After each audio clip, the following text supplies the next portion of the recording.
You've probably seen me here several times. My name is Samantha Ritchie, and I got a pretty comprehensive presentation tonight, so hopefully I can squeeze in the full hour as much as possible. Anyway, a little bit about myself. Here we go. I'll give you who am I? Basically, people like to know because of credibility standpoint. I was actually born in the state of Kentucky, and I developed a love of nature while I was growing up. I used to have a big section of woods up behind my house. I would go out and rake trails, and every time after school I'd go out there and pick up trash and things like that. So I really felt like I was steward of the woods and things like this. So that's where I got my early leaning. When I started hearing about the mountains and out west and things, it kind of spurred me later on in life to kind of move out in that direction. But somehow I ended up living in North Carolina, and I had just taught myself programming back in the 80s. And somehow I got hooked up with some outfit out of the garage for 5 people. And lo and behold, that little operation, $10,000 a month, ended up being $800 million a year in a bunch of countries. So that afforded me a lot of options. I used to live in North Carolina. I was able to telecommute and do everything on a laptop, on my phone, and things like that. So I said, I really don't want to be on the East Coast anymore. So I settled back in Tacoma in 2002. I had been out here before, but I just couldn't stay away, so I came back. And so about this time, about 2000, I was married twice, and this last time I was married in 2007. Of course, I've been living in Tacoma, and hardly went out to the mountains at all. Like, didn't even know about rainwater that much. 2007, I went through a lot of trials. Went through a kind of a personal traumatic experience for myself, and then in August, my father died suddenly while I was in North Carolina on a business trip, and then finally, a month later, my spouse Toby went to the doctor and found a gigantic tumor in the chest. So he had 3 years old. So that really kind of, did some damage to me. Anyway, I sent Toby down to, got a place down in Texas, and had to go across the border to Mexico for some treatments there, so that left me alone in Tacoma. So I decided, I need something to do.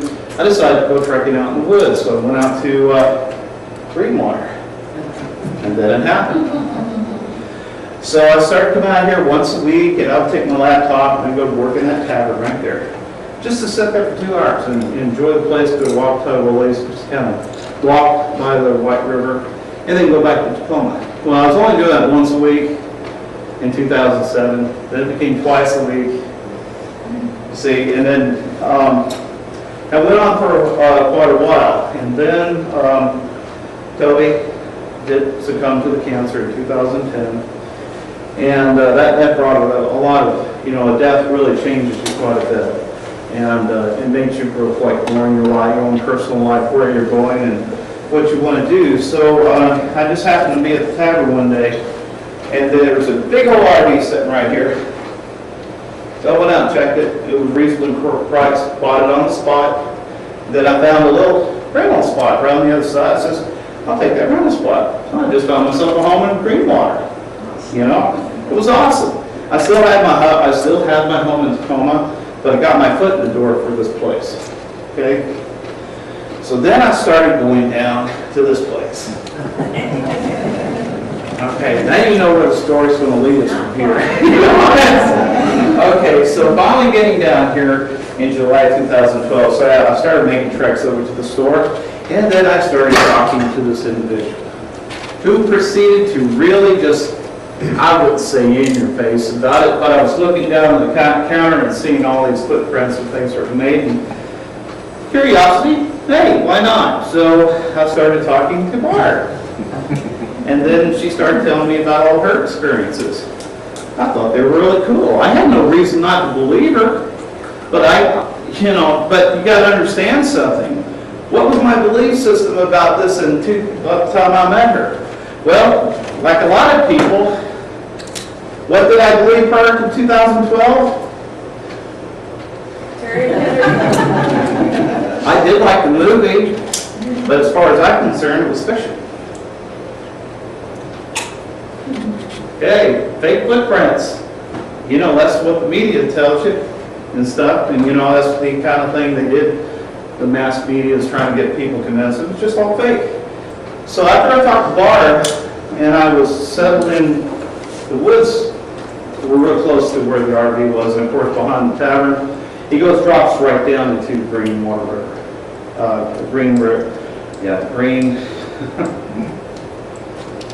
Green Water River, that's correct. And I started hearing strange whooping sounds. And then finally I started hearing these owls type sounds. And I said, they were, the only problem with the owls, the first part of the owl sound like an owl sound, get down near the end where it's guttural and it's very deep.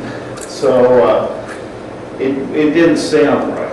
So I really started questioning the things I was hearing until a little bit later on, I think in 2013, on June 23rd, I started really hearing some loud, strange sounds behind the tavern. Now right here's, I condensed this down to 2 minutes, so this is my experience talking to Barb on the video back then, and this is what I had to say about it. Oh, I'm Sam, or Samantha Ritchie, and I live down here most of the time. I actually live in an RV down just right over here from a tavern that's in town here in Greenwater. And late last night, about 11 o'clock, I started walking back this direction towards my RV, and then I started hearing sounds that were coming from right behind those trees over there. And it was very characteristic. It almost sounded like an owl, but it was a little bit, the reason I dismissed that, because at the end of the sound, it was a repetitious sound. It was louder, it was deeper, and at the end it was very guttural. So it couldn't, unless the bird was 50 pounds, but because it certainly wasn't anything I've ever heard before, especially coming from a bird or an owl or an animal, and certainly not a human. I know that it's really hard to imitate them, but just kind of give us an idea. So it's kind of like something similar to this. Okay. But it kind of like the barred owl sound. Yeah, it's kind of like but it was a certain pattern. I was trying to imitate the pattern, and I couldn't do it quite. But I kept doing it and seemed to respond back more so. And as I walked closer to the woods, I could tell that it was very close, like within probably less than 100 yards away. But it was a very exciting thing to hear. I'll bet it was. Yeah, so I've been thoroughly convinced that since I've been up here that they exist in the woods. I've gone up the same trail that you have. And you know, quite honestly, that could have been a younger one that was doing it, because it certainly, when it did the lower growl sound, it certainly sounded like something that could have been a smaller creature versus, not a bird, but a smaller creature, not like the giant 9-foot, 7 to 9 foot Sasquatch. I have no doubt in my mind that what we heard was the species we know as the Sasquatch. So. Wow. So anyway, that basically, and I have gotten better with that call incidentally. So after hearing it a lot more than that, I've really gotten good with it.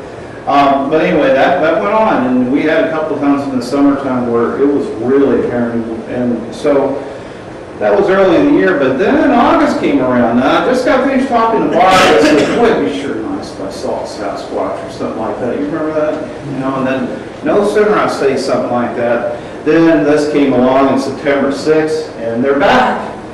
And this time I saw it, and it was, well, I started hearing the sounds. Before, I wasn't even make an attempt to go out there.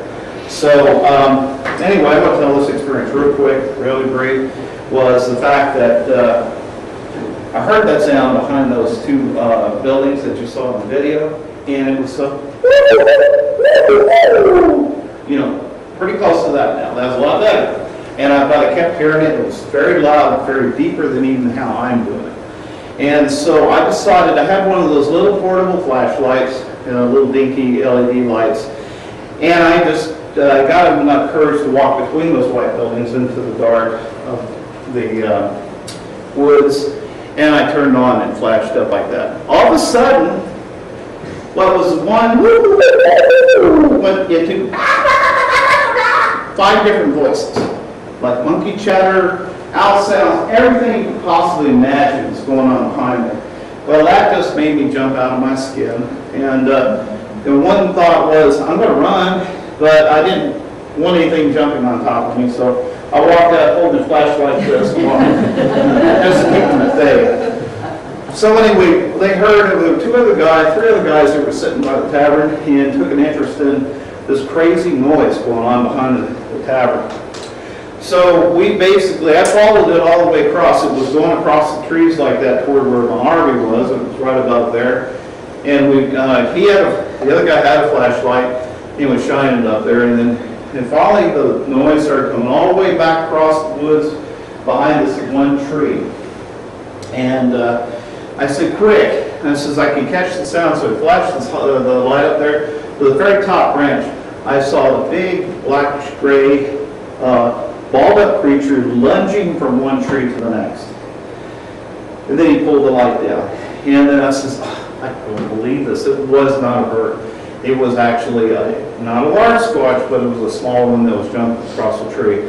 And then, of course, there was the experience with the individual that Bart did another interview with, and they continued to chase him down to the other end of the town. And he seems to have said there was 5 of them. They actually saw 5 different creatures. Okay. Here's a sample of this before. This is what we were hearing behind there. I did an imitation of this, the actual thing.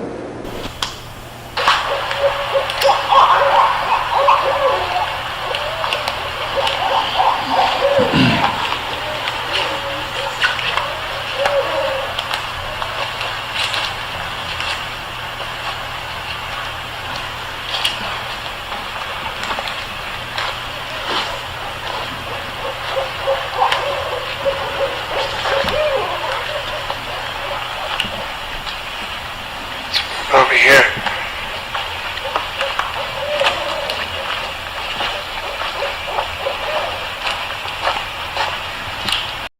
So, long story short, what did I learn from this awesome experience, especially with what we were using to try to spot them? Never shine a flashlight in there. Okay, they don't like it. And since that experience, of course, never take the flashlight in. Use it out in the woods, but never try to shine at the Sasquatch. So time goes on into 2014, Thursday afternoon, and of course I went all my material, some documents. I was taking walks along the White River, which is on the other side of Greenwater, and I'd walk the same trail and went along the river. And I would note what was there and what wasn't, and the way logs and stumps and things like that, until one day I came across, and all of a sudden, magically, there was this giant log structure. It was right there. It was leaning against a small tree, and it was pounded in the ground. And later on I found out it was pounded in. I dug into it. It wasn't growing there. It was pounded. It was more than 12 inches deep in the ground. So this is the experience.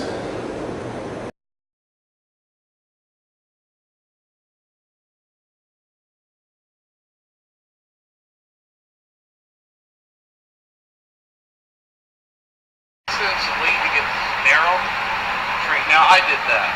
Oh, okay. You did that one? Disturbed. I wanted to see if I could communicate back. This was like this. That's amazing. Who could pick this up? Where did it come from? It's so heavy, I can't even push it over.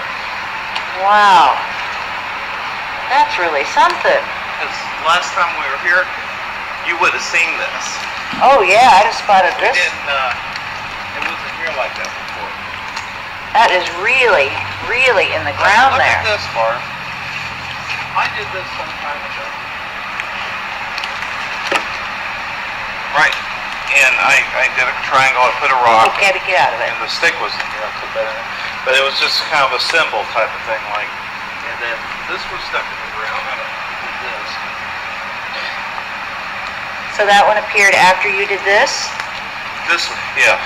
So Wow. then this log's laid up here like We got another one there. this log is laid like that in between here. Wow, that's interesting. Look at this. That's a pretty deep little print right there. It is, isn't it? Yeah. So anyway, that happened right after, and I just decided to have some kind of symbol on the ground, and I did leave a couple snacks on and things like that, and all of a sudden that other thing appeared. It's gigantic, so it's a mystery, basically.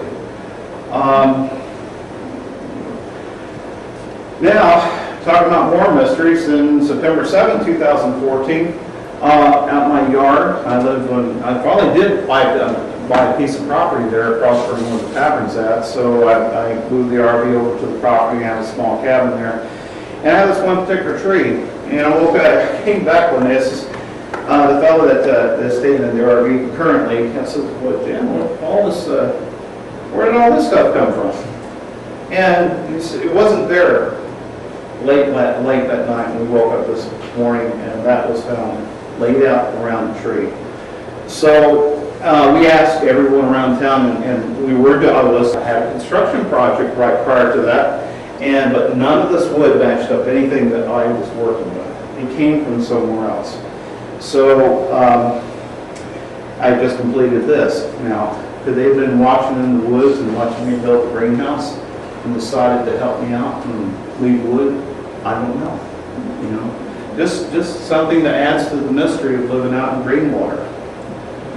Okay, now the life-changing stuff happens. Thursday afternoon, September 11th, 2014, everybody should be familiar with the Cloaking Bigfoot. Gets caught on video. Yeah. Like a thrust and not a hang, you know what Yeah. I'm saying? 'Cause Something if hard they'd and hung on fast. it for any amount of time, What the heck was top that? would've Did you came see down. that? Sam's been checking it out. What since the we heck is came it? There's up there. something taken off right there. Did you see that? No, I've done just incidentally. I just uploaded a video today on my YouTube channel, Planet Sasquatch, that we finally did a breakdown of that cloaker, and actually could determine it was a small squatch sitting on top of the shoulders of the larger squatch. You need to check that out. Matter of fact, I have 20 paper copies of links to my YouTube channel, and also some other links to be used for software that I'll make covering a little bit later.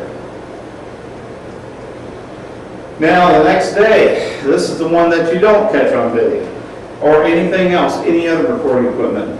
September 12, 2014, I had an incredible experience in the same area where the Cloaking Bigfoot was. Well, I wanted to go up there, and I know they're a aversion to recording equipment, you know, like audio or cams, things like that. They shy away from it. So what I wanted was to go up the trail, not take anything with me. All I wanted was to have an experience with the Sasquatch coming out to me and showing up. And I even verbally said, I don't have anything on me. I just want to be able to talk to you, to interact with you.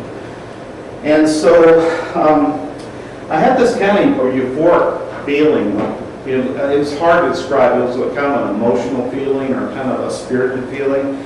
So I started coming down the trail, and the next thing you know, as I'm coming down, I see light coming in, the sunlight's coming in, and I look over and I see these rods of orange, reddish light. And they look kind of jagged, and I thought for a second it was just a reflection against a branch, very bright reflection. But as I got closer and started passing that same trail within 100 feet from the cloaking creature, the Bigfoot, the previous day, I noticed they weren't reflecting off of anything.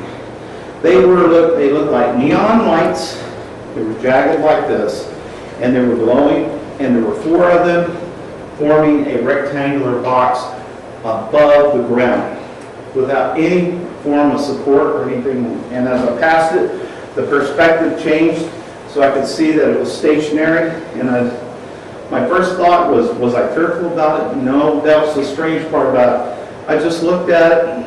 It was kind of, and the only thing that went through my mind was, you don't see that every day. So as I passed by it, I'm seeing this thing that looks so similar. This is a bad artist conception, but this is the best I could do. But it gives you an idea of kind of what I was seeing there. And you can take it for a grain of salt, you can believe me or not believe. This was kind of a strange rod, glowing rod thing. And as I passed by it, I turned my head away, And as I looked back, I saw a beach ball sized orb. It looked more like a gigantic soda bubble. And it had glittering, like electrical orange around it. And it kind of made its way in between the four rods like this, and as it was going in there, like within the passage of time, about 5 to 6 seconds, the whole thing just suddenly disappeared. And that, that really changed how I felt about my perception of things. It really, like, you know, I saw something for the first time like this, and it just, like, this is over the top, along with what we saw the day before. It really made an impact on me, and it kind of like changed my direction and intensified my involvement in the whole Bigfoot research. So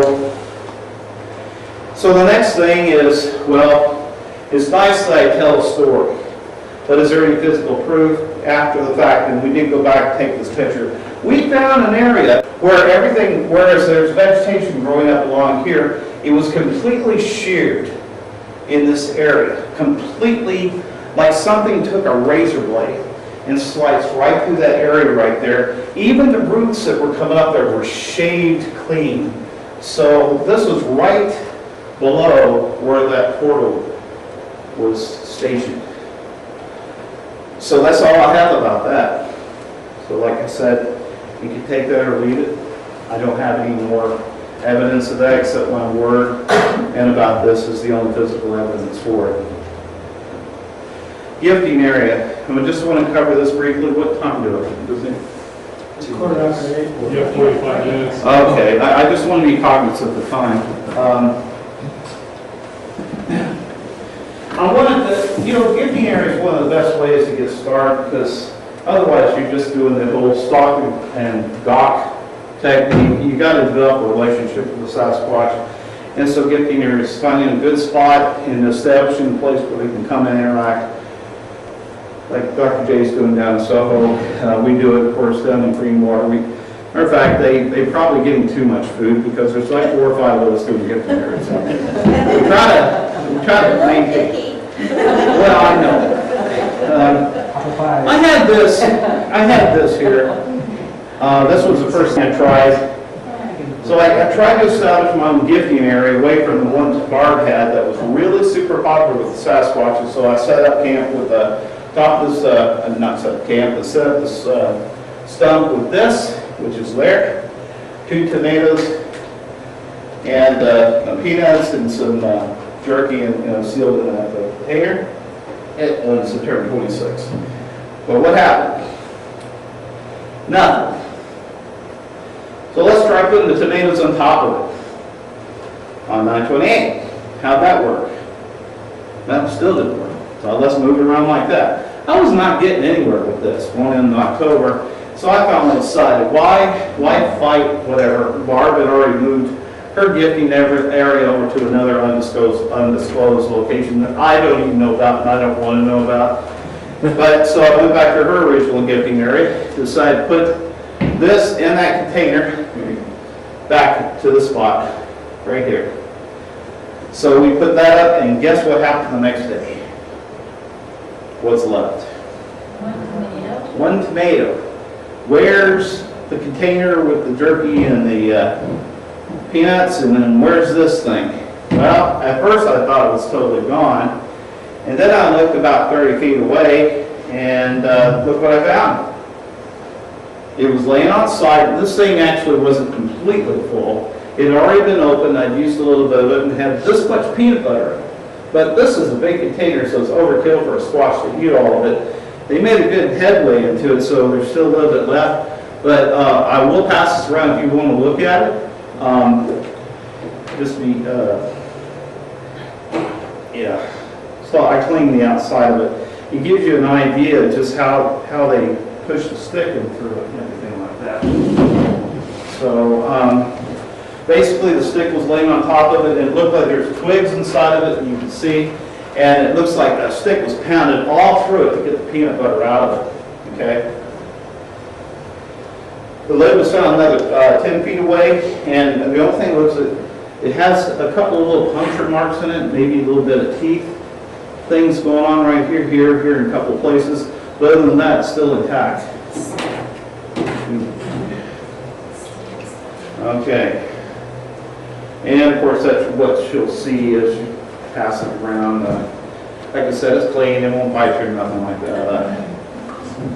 So, anyway, that happened. Then I started thinking about a new technique of being able to do gifting areas, a little bit different. I wanted to kind of personalize what I was doing.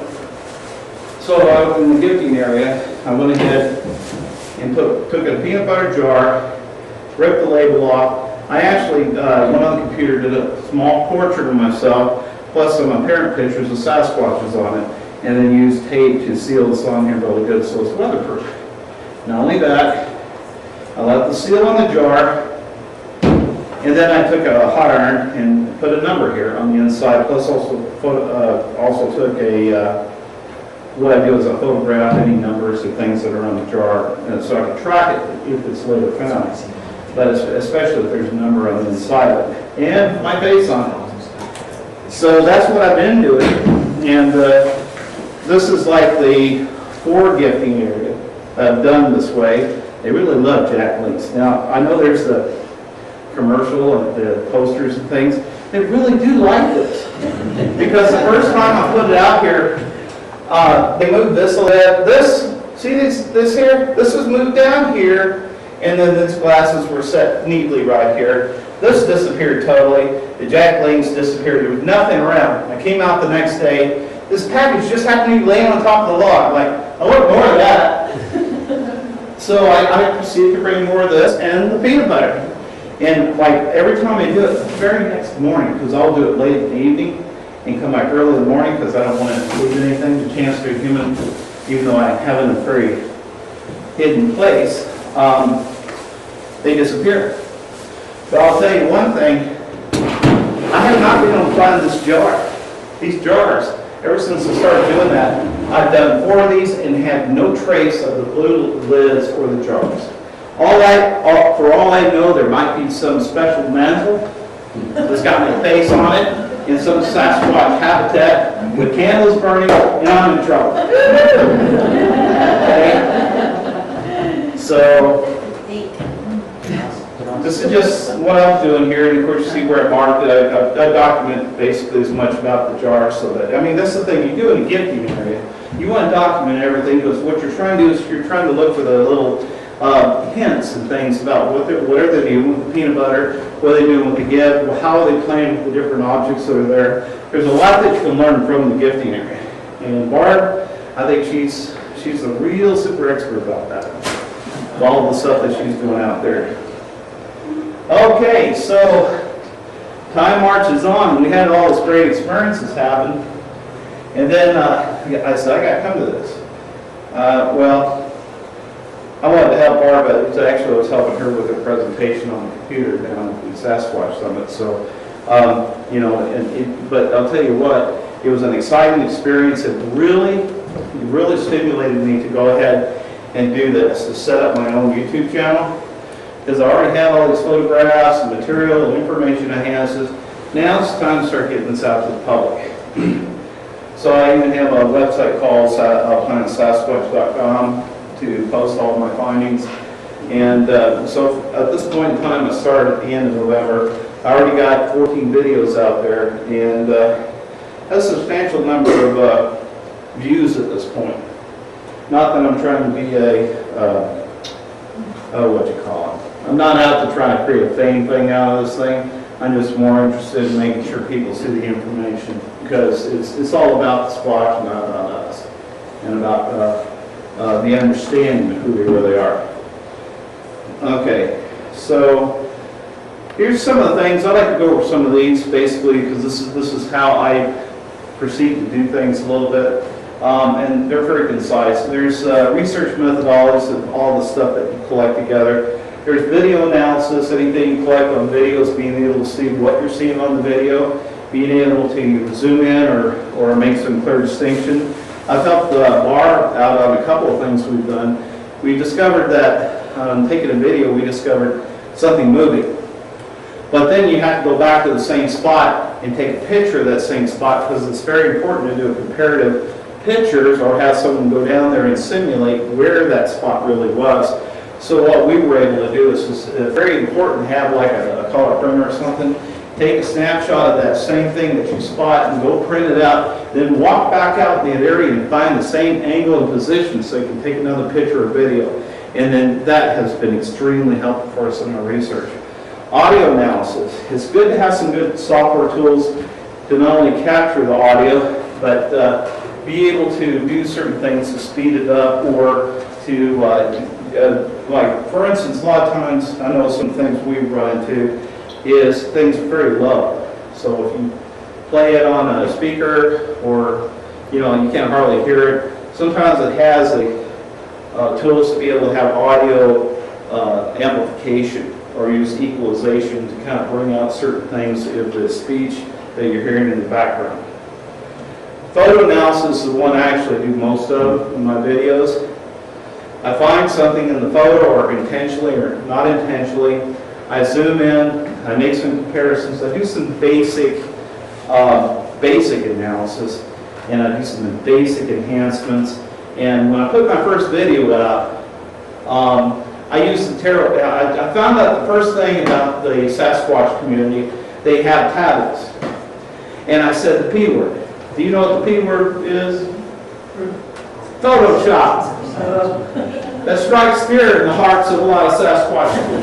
You know, they think that, oh, it's fake. Use Photoshop. Well, that's poppycock, because Photoshop can be used to brighten and darker, and you can do certain features. You can't use all those features in Photoshop, otherwise you're changing the content of the photo.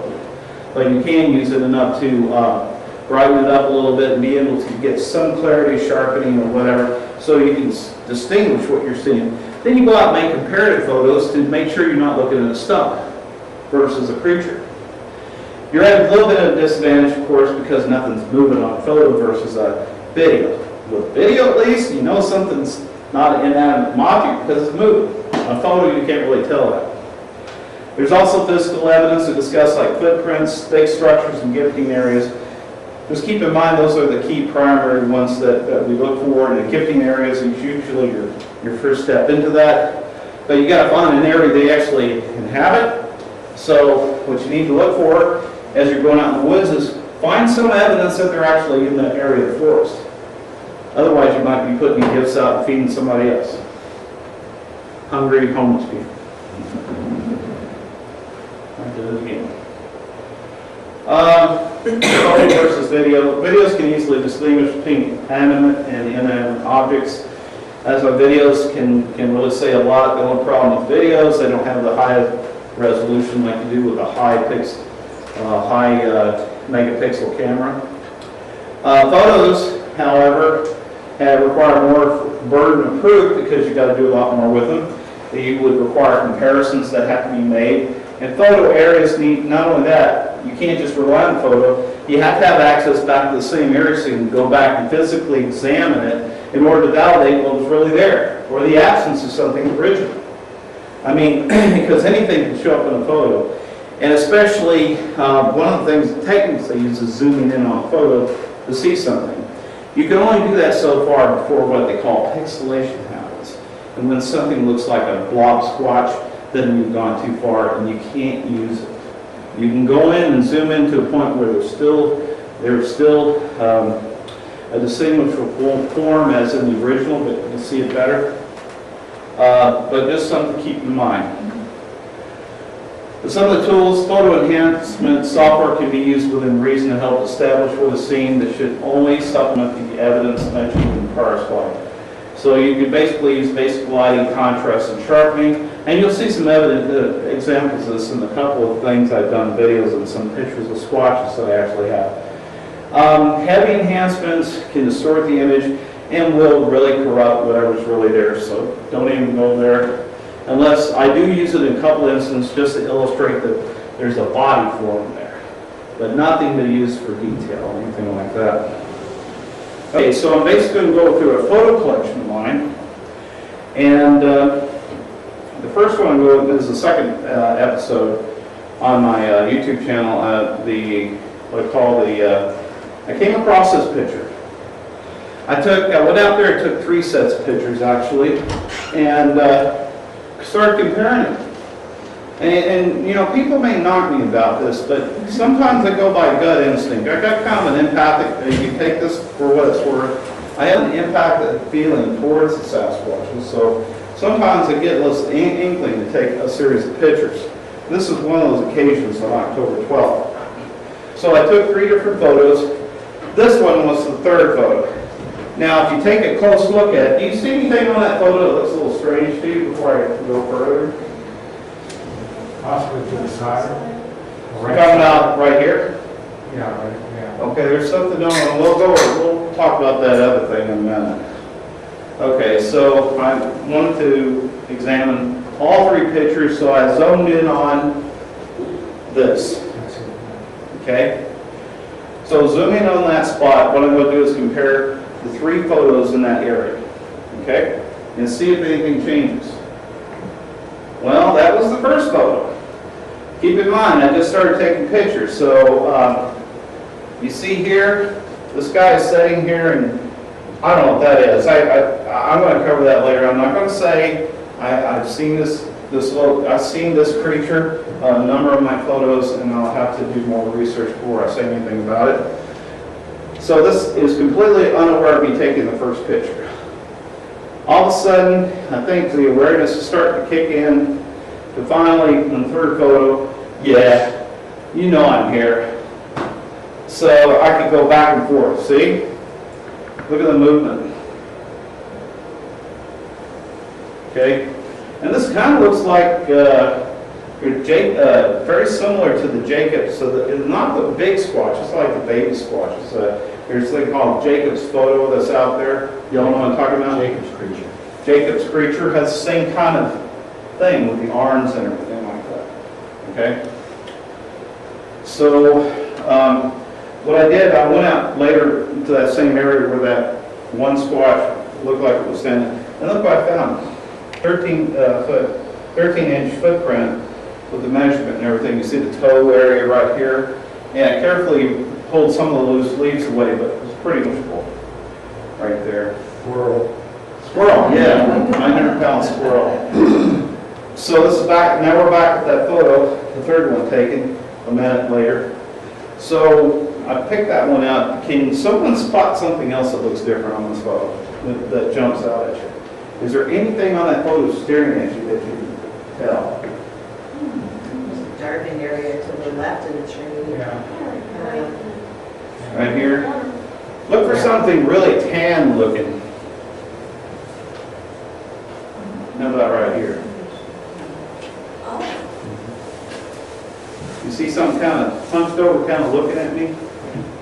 Or appearing to look at me? Well, I need to find out, what am I looking at here? Am I just looking at trees or something that didn't move? If it moved, then it must be something other than vegetation. So I did the same thing. I compared different photos. Here's the same area. It's not showing up here. That's the first photo. I don't have the second photo in here, but I jumped to the 3rd photo. Now it's showing up here. I do have a comparison of all 3 of the photos together at a particular area. And there you go. Here's the top one with the first squatch. Now take a look. Now, when you're looking at comparative photos, compare the background and see that everything matches up. The tree trunks are different parts are the same. See this stick here, the way it's like this, like this. It's the same identical thing. The only thing that separates this is 10 seconds. Take a look. What do you see anything different there?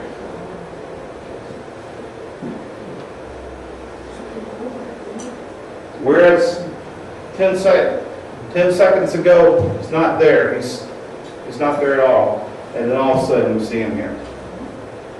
Okay? And that's the point of awareness, because at that point they're on guard, because by the 3rd picture they're heightened awareness of the fact that I'm taking pictures. Okay? Any questions or? Okay, now this is going to be a good one. I want to tell you about this story.